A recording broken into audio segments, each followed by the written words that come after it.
Si Alitaptap at si Paru-Paro.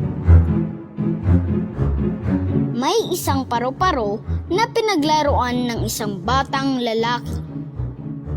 Iniwan niya itong nakabaliktad at kakawag-kawag sa lupa. "Saklolo, tulungan ninyo ako!" Dumaan si Langgam at narinig ang sigaw ni Paru-Paro. "Gusto kitang tulungan, ngunit nagmamadali ako. Maganda ang sikat ng araw at maghahanap pa ako ng pagkain." Umalis si Langgam at iniwan ang kaawa-awang Paru-Paro. "Saklolo, maawa kayo sa akin! Tulungan ninyo ako!" Dumating si Gagamba. Lumapit siya kay Paru-Paro. "Gusto ko itang tulungan, ngunit pagagandahin ko pa ang aking bahay. Mangunguha pa ako ng sapot." At umalis si Gagamba. "O bathala, tulungan po ninyo ako. Didilim na at magsisitulog na ang kasama kong kulisap. Wala nang sa akin ay makakakita." Pagod at gutom na si Paru-Paro. Napaiyak siya. Nang pahiran niya ang kanyang luha, ay may napansin siyang papalapit na pakislap-kislap na lumanag.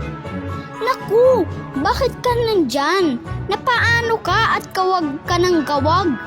"Sa aking paghahanap ng nektar sa mga bulaklak ay hinuli ako ng isang batang lalaki. Pinaglaruan niya ako at iniwan niya akong nakabaliktad dito. Hindi ko kayang tumindig na mag-isa upang lumipad. Maaari bang tulungan mo ako?" "Aba, oo. Sandali lang. Tatawag ako ng makakatulong ko."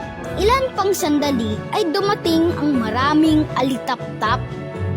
"Maraming salamat sa inyo. Kayo ang sagot ni Bathala sa aking dalangin. Kay buti ng iyong kalooban." "Walang anuman, kaibigang Paru-Paro." "O sige, aalis na kami." "Aalis na rin ako. Pupunta na ako sa aking tahanang bulaklak. Salamat muli."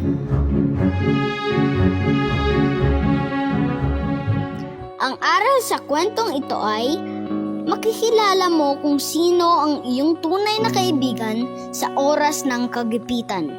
Huwag mag-atubiling tumulong kung may kakayahan. Mas maigi ang nagbibigay ng tulong kaysa ikaw ang tinutulungan.